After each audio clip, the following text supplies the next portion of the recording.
Hello and welcome to another video from your friends here at the MIT Election Lab. Today we're pleased to welcome another research team from our Learning from Elections project. We have with us today Jose Altamirano, a recent graduate of Harvard Kennedy School and a research team member of Civic Roundtable, and Austin Boral, a recent graduate of Harvard Kennedy School and the Harvard Business School and a co-founder of Civic Roundtable. Thank you both so much for being here. Without any further ado, I'm going to just turn the discussion right over to our director here at the lab, Charles Stewart. Thanks, Claire. I'm really excited to have Austin and Jose here today for a couple of reasons. One is that the Civic Roundtable is a really great resource that I've been following for a number of years, and the research we've been able to support using the Roundtable or about the Roundtable has been really important. I'm also excited because we had, I believe, two projects in their Learning from Elections program that were student initiated. And this is, as Claire said in the introduction, they started when they were students at Harvard. And that's really exciting in a number of ways. So if I can contain my excitement, we'll get going. And Austin, I thought, why don't we start with you? And if you could talk about where this, where this project came from. What's the origins story? I mean, first of all, just about the Civic Roundtable, and then we can get into the research and the other things that you've been doing. Thanks, Charles. I first dipped my toe into the election space working with the Belfer Center, specifically on their Defending Digital Democracy project. Had been working with them to run a series of tabletop the vote exercises leading up to the 2020 election. And through that programming, saw the immense value that academic institutions and nonprofits could bring to the field of elections. We were bringing together state and local administrators to run through scenarios that might affect their workforce on election day. And while would obviously like to think that the programming was really valuable, I think the real impact came in the peer-to-peer connections that were facilitated during those tabletop exercises and conversations. I think too often in the field, it can be really difficult to break out of the silo when you are in the field doing the work day to day and actually learn from what your peer jurisdictions are doing, maybe another department, another jurisdiction, or even another state away. And what our program provided during that time was a way for election officials to learn about what their counterparts were doing in other counties and other states, and actually better access support from their counterparts, again, at the field level, but also in the state house. So from that experience, came to realize that there were actually not too many channels through which election officials could access that support. And we looked to actually build out a product that brought the best of other networking tools to the field.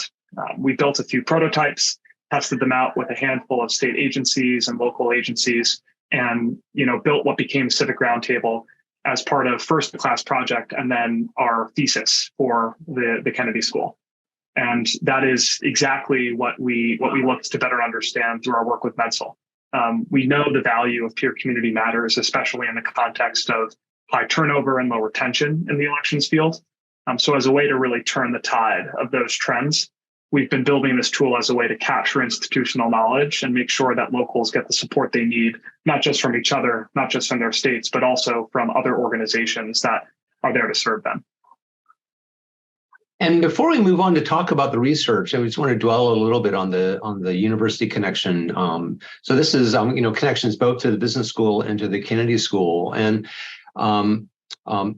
could you all talk just a little bit about kind of the resources, the opportunities? So where do the opportunities these days come in order to do a project like this? This is not just sort of like having the machine shop over on the side and able to kind of make a birdhouse or something. This is a pretty considerable activity. And so where are those opportunities? If you could say a little bit more about where those opportunities came, and also reflect a little bit on kind of the challenges of trying to do something like this that comes immediately out as a student project, but then has to, kind of exist in, the real world, as some people like to call it. I think that, and I'll take a first stab and then pass it to Jose to clean up my act. I think we first started by learning from some of the practitioners and academics that had a whole lot of familiarity with the problem that we were trying to solve. So that includes some faculty members over at the Belfer Center, then over at the Ash Center, and of course, working closely with MedSol to really understand the challenges that we were looking to solve, specifically when it comes to turning the tide of the Great Resignation in the election space. And through those advisors and alumni of the schools, we actually were able to get directly in touch with some of the state and local election officials that would ultimately collaborate with us to build the product roadmap and actually take part in the pilots that we've run at the state level and at the national level. And to do that work, both going out into the field and actually building specific prototypes, we were able to tap into a good amount of support, not just from the Kennedy School, specifically through the Ash Center and through the Belfer Center, but also at the business school, specifically through their social enterprise initiative.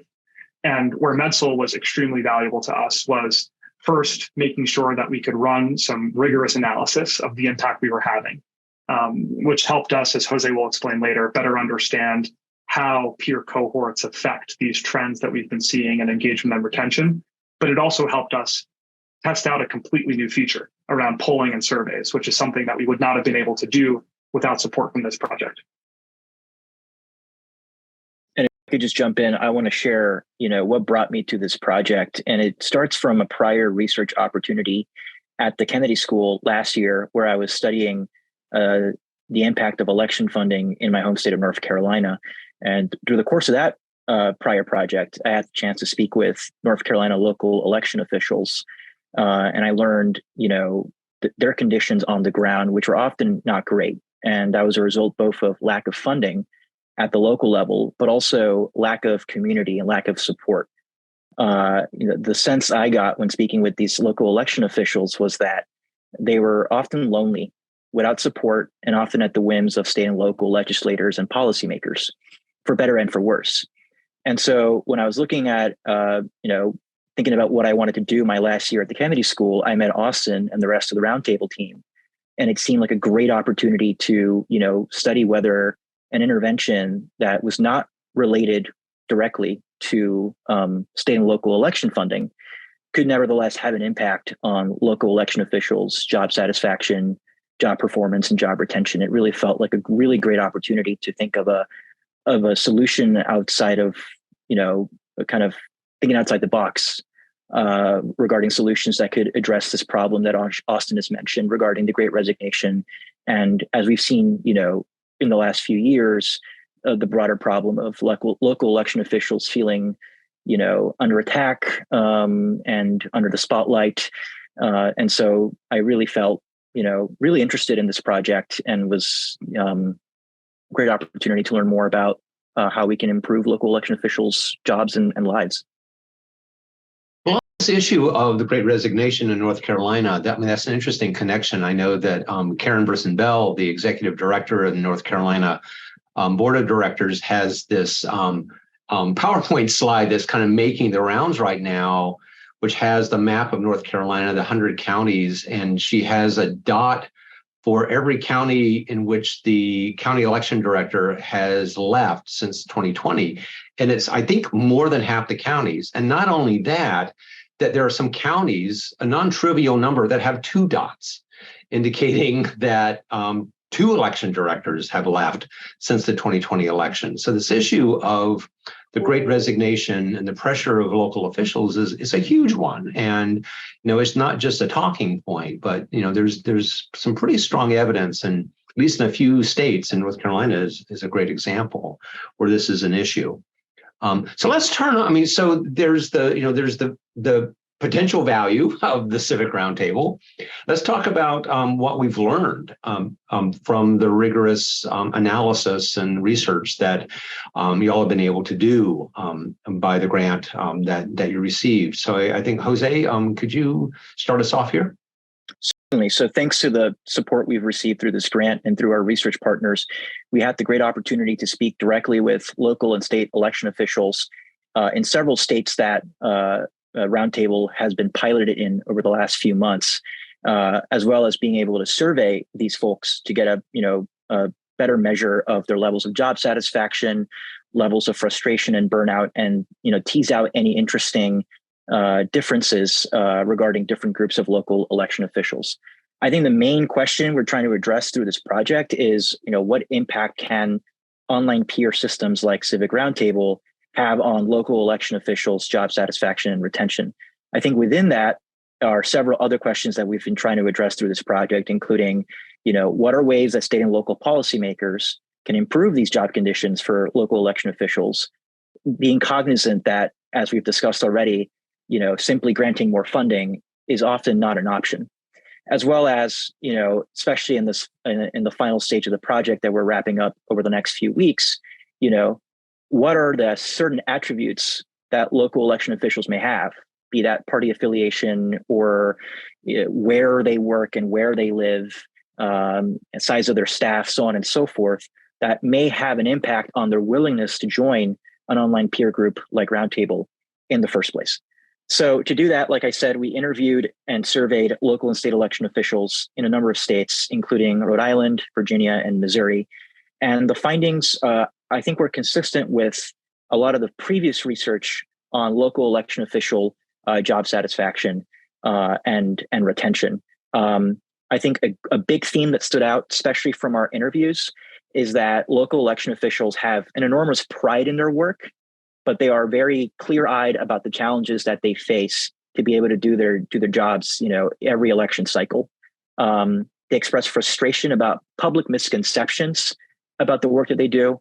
Something that we heard time and time again from these folks was that, the public at large thinks that their work starts and ends on election day. And, that a lot of members of the public are unaware of how the work of elections is year-round, both during the election cycle and in the off cycle. They expressed, the challenges that they face, including, as we've mentioned, lack of sufficient staff and funding.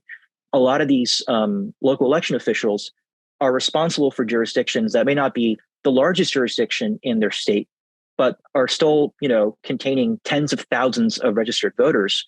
And they have perhaps one or two staff members to assist them during an election cycle. That is a lot of work for them to do. And they often feel that they are being stretched way too thin to do it. Another theme that stood out through these interviews that kind of played into a challenging work environment is the impact of new election laws. So, obviously every year, and especially since the 2020 election, a number of states have passed new election laws that have reformed or expanded the access to the vote with regards, especially with absentee ballots, mail ballots, same-day registration, so on and so forth. But the onus of implementing these laws, more often than not, falls on the local election officials who have to adapt to new systems or new processes to be able to follow the law and ensure that voters have access to these expanded voting procedures. So that's something that stood out as well over the course of these interviews. Through both the interviews and the surveys, we wanted to tease out, what is the impact that an online peer system can have on local election officials. And something that really stood out from this data is that the majority of, if not the supermajority, of election officials that we spoke with mentioned that they had received support more often than not from a peer within their state or within a region in their state, if their state was bigger, was a bigger one, during the course of the election cycle. And nearly all of the folks who responded when asked, did this peer support improve your ability to carry out your job duties? Nearly all said that it greatly or somewhat improved their ability to do so. And we see that as evidence that, when local election officials have a chance to learn from each other and collaborate through an accessible medium like the kind that Roundtable provides, they will take up on that platform and be able to share best practices, support each other, form a community of practice that can have a real effect and impact on their job duties and job satisfaction. Something that was also interesting to us was that when asked, are you, as a local election official, speaking enough with your peers? Almost all of them said not enough.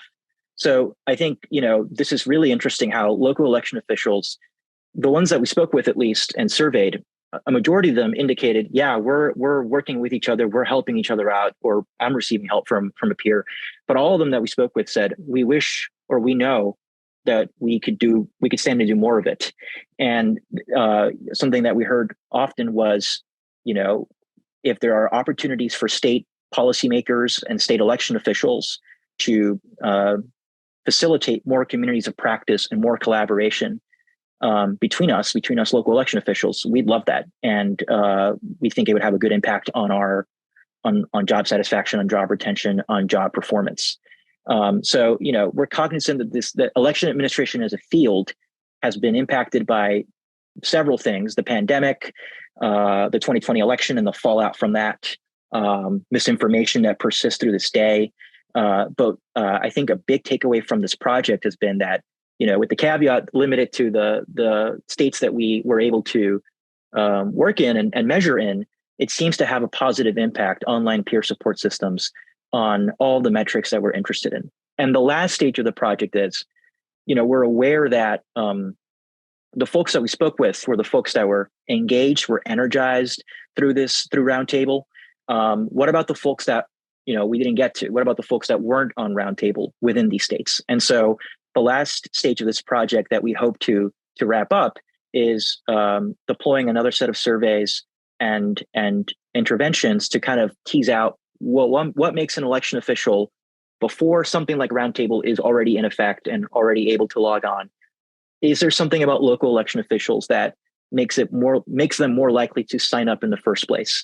And whether those are demographic characteristics like party affiliation or the size of their community, or is it something else like a peer effect? If my peers are joining, I'm going to join, or if I receive a certain kind of communication from my state election officials or another source of authority, I'll join or not. And so that's kind of the last thing that we're trying to learn more about, thanks to the help of this grant, before the project ends. Well, that's great, and I think that that's why y'all got the grant was this seems like a really great idea, the Roundtable, and to be able to document the degree to which it matters that you participate in it. I think is an important thing to learn. So we've still, for what you've said, we still have a little ways to go until we finally have all the ducks in a row. But by the time people are watching this, maybe a couple of months from now, we'll have a full range of results to share with the world. Austin, why don't you talk about where things go next and what you hope to what does the future lie given the research and the work that y'all have done? I think to answer the second question first, it would be that peer cohorts are not just a Band-Aid solution to the challenge of engagement, retention, and turnover in elections. They can also be a vaccine against it. And what I mean by that is, while we've seen the effect of these peer cohorts go a long way in sharing and delivering tactical Q&A, accessing resources, and finding support from your peers and your state counterparts in the context of this election cycle, the goal is actually that in building these communities now, we're actually also building institutional memory for later, so that when turnover does happen, because it's a natural part of election administration, there will be knowledge for new election officials to build on. And that is, what we see as a huge priority for the future of the platform. It's not just about facilitating collaboration and connectivity in real time among the current generation of election officials. It's also about building a foundation for the next generation and actually making it a whole lot easier to get up to speed in what is increasingly an extremely complicated profession, given how many different responsibilities fall under the role. So from a kind of takeaways from the research perspective, I think it is really just that peer cohorts we see both as a way to react to turnover and also to be more proactive about the effects of it down the line. And when it comes to what comes next for Roundtable, we've been building on the pilots that we ran with the states that Jose mentioned, and also brought new states into the ecosystem over the course of the past year since this research began. The hope going forward is that we can continue building these state-by-state communities to make sure that locals in not just Rhode Island, but also in every state have the ability to benefit from networking with each other and also getting support from the state in the fields and in real time. But also over time, build out a national ecosystem in which you as an election official in one state can get support and access resources from work that's happening in another state. Because even though, as we know, every state and sometimes every county runs their own election, there is plenty that I think everyone can learn from what's happening across the country. And the hope is that Roundtable can be one of the pieces of the broader puzzle that is, building capacity for election officials through the process of building community, facilitating collaboration, and over time building some real institutional memory around the work that gets done. And I have to assume that I feel like almost like Ron Popeil, pocket fisherman late at night, wanted to say, call now.